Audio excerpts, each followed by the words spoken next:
విజయదశమి పండుగ తెలుగు రాష్ట్రాల్లో అతిపెద్ద పండుగ. ఉత్తర భారతదేశంలో కూడా దుర్గా పూజ పేరుతో నవరాత్రులు ఘనంగా జరుగుతాయి. నవరాత్రులు ముగిసిన తర్వాత 10వ రోజు అంటే ఈ సంవత్సరం 11వ రోజు విజయదశమి పండుగ జరుపుకుంటారు. ఈ పండుగను చెడుపై మంచి సాధించిన విజయానికి ప్రతీకగా జరుపుకుంటారు కనుక విజయదశమి అని పిలుస్తారు. విజయదశమి రోజున భక్తులు తాము రోజువారీ ఉపయోగించే పనిముట్లు, వాహనాలు, యంత్రాలు, ఆయుధాలను పూజిస్తారు. అలాగే పండుగ రోజు జమ్మి చెట్టుకు పూజించి జమ్మి ఆకులను బంగారంలా భావించి ఒకరికొకరు పంచుకుంటారు. ఇలా జమ్మి చెట్టును పూజించడం వల్ల అన్ని రంగాల్లో విజయం, శ్రేయస్సు లభిస్తుందని నమ్ముతారు. విజయదశమి పండుగ వెనుక పలు పురాణ కథలు ఉన్నాయి. వాటిలో ప్రధానంగా దుర్గామాత మహిషాసురుడి కథ చెప్తారు.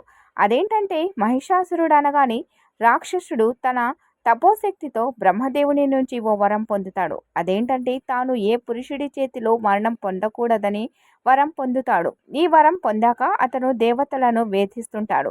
ఆ సమయంలో దేవతలందరూ తమ శక్తులను ఓ చోట చేర్చి దుర్గాదేవిని సృష్టిస్తారు. ఈ దుర్గాదేవి 9 రోజుల పాటు మహిషాసురుడనే ఆ రాక్షసుడితో యుద్ధం చేసి 10వ రోజు అతడిని సంహరిస్తుంది. ఈ విజయాన్ని పురస్కరించుకొని 10వ రోజున విజయదశమిగా జరుపుకుంటారు.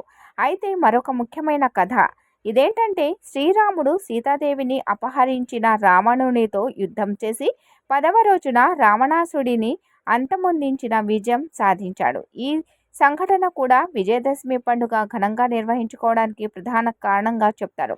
అలాగే మహాభారత విషయానికి వస్తే ధర్మరాజు శకునితో మాయాజూదం ఓటమి పాలై దాని తర్వాత పాండవులు 12 ఏళ్ల అరణ్యవాసం, 1 ఏడాది అజ్ఞాతవాసం చేయాల్సిన పరిస్థితి వచ్చింది.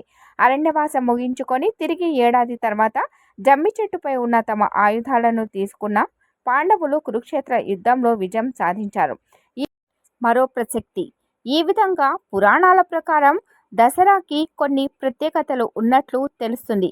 ఏది ఏమైనా చెడుపై మంచి విజయం సాధించిన గుర్తుగా పండుగను చేసుకుంటారు. మరొకసారి అందరికీ విజయదశమి శుభాకాంక్షలు.